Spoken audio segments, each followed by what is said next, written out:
Hello everyone, welcome back to my YouTube channel. और आज हम इंग्लिश ग्रामर का एक बहुत इंपॉर्टेंट टॉपिक पढ़ने वाले हैं। हम बात करेंगे एक्टिव वॉइस क्या होती है और पैसिव वॉइस क्या होती है।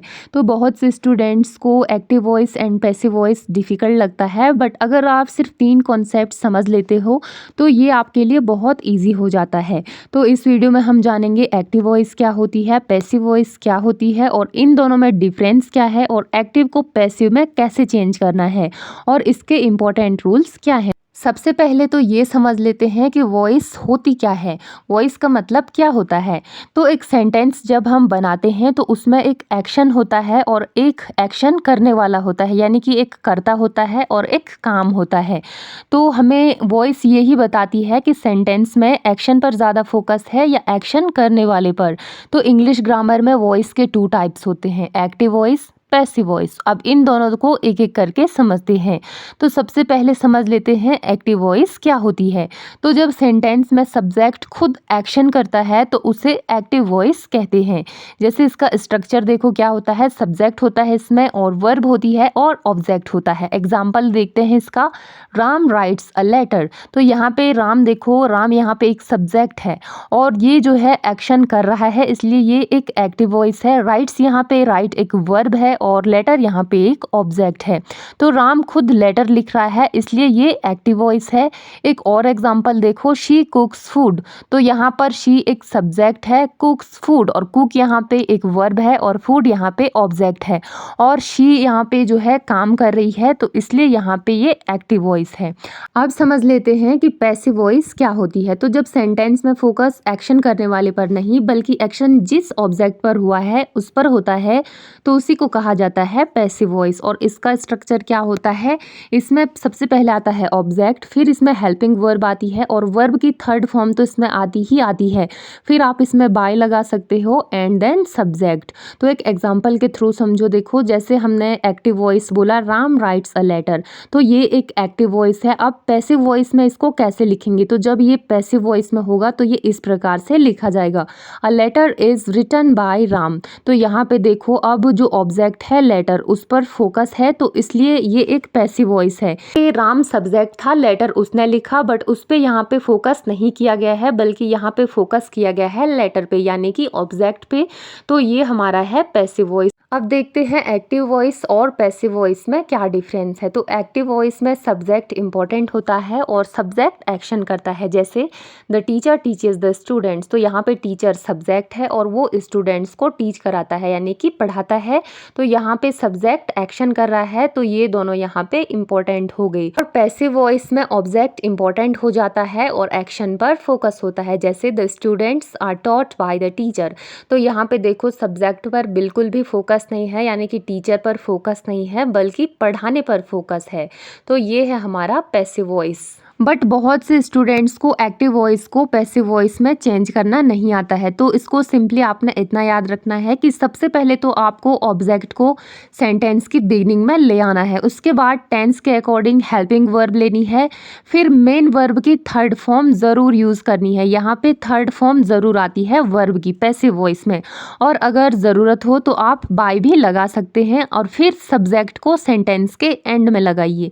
तो यही हमारे एक्टिव वॉइस को पैसिव वॉइस में चेंज करने का रूल है। तो हमारे एक्टिव वॉइस का सिंपल फॉर्मूला है subject plus verb plus object, and passive का है object plus helping verb plus verb की थर्ड फॉर्म एंड जरूरत हो तो इसके साथ बाय और फिर लास्ट में सब्जेक्ट। अब इनको टेंस वाइज बेसिक एग्जांपल्स के साथ समझते हैं। तो अगर आपको टेंस और इसके रूल्स नहीं आते हैं तो मैंने बहुत अच्छे से डिस्कस किया हुआ है, आप चाहें तो वो वीडियोस भी देख सकते हैं। मैंने इसकी एक सेपरेट प्लेलिस्ट बनाई हुई है। तो सबसे पहले देखते हैं प्रेजेंट इंडेफिनिट का। तो प्रेजेंट इंडेफिनिट में हमारा एक्टिव वॉइस किस प्रकार से होगा, राम राइट्स अ लेटर। तो यहाँ पे देखो ये हमारा एक एक्टिव वॉइस है, यहाँ पे राम काम कर रहा है, सब्जेक्ट है और उस पर फोकस है, एक्शन वही कर रहा है, तो इसलिए ये एक एक्टिव वॉइस है। और जब हम इसको पैसिव वॉइस में चेंज करते हैं तो ये क्या बन जाता है, a letter is written by Ram, कि जो लेटर है वो राम के द्वारा लिखा गया। तो अब यहाँ पे देखो हमारा जो लेटर है यानी कि जो ऑब्जेक्ट है वो आगे आ गया और राम हमारा सब्जेक्ट था वो एंड में चले गया। तो इस प्रकार से हमारे सेंटेंस बनते हैं। फिर एक देखते हैं हम पास्ट इंडेफिनिट का। तो जैसे यहाँ पे देखो राम रोट अ लेटर, ये एक पास्ट इंडेफिनिट का सेंटेंस है और ये एक्टिव वॉइस में है। यहाँ पे देखो राम आगे है, सब्जेक्ट है और एक्शन वही कर रहा है। अब इसको जब हम पैसिव में चेंज करेंगे तो क्या हो जाएगा, a letter was written by Ram. तो अब देखो हमारा ऑब्जेक्ट आ गया लेटर और सब्जेक्ट एंड में चले गया राम। तो यहाँ पे देखो हमारी थर्ड फॉर्म यूज़ हुई है। ये तो आपने याद ज़रूर रखना है कि पैसिव वॉइस आप जहाँ पे भी बनाओगे वर्ब के साथ उसकी थर्ड फॉर्म ही यूज़ होगी। तो टेंसेस के जो रूल्स होते हैं उनके अकॉर्डिंग आप सेंटेंस बनाओगे और सिंपली इतना याद रखोगे कि एक्टिव वॉइस में हमारा सब्जेक्ट आगे होगा जबकि पैसिव वॉइस में हमारा सब्जेक्ट एंड में होगा।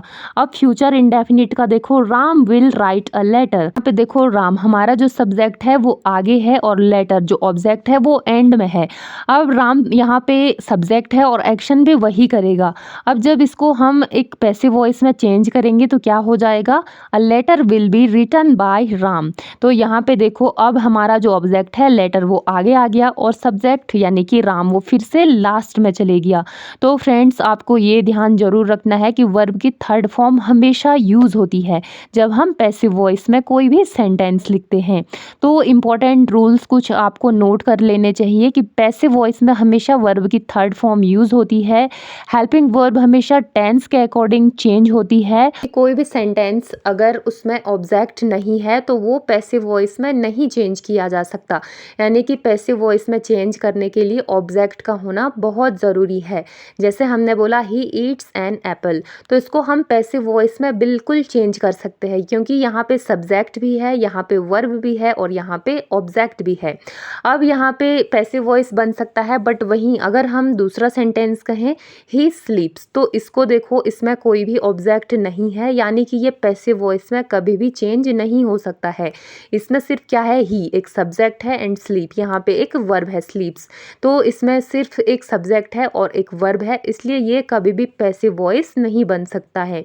और फिर हमारा फोर्थ रूल ये आता है कि बाय को हमेशा सब्जेक्ट के साथ यूज़ करना ज़रूरी नहीं होता है।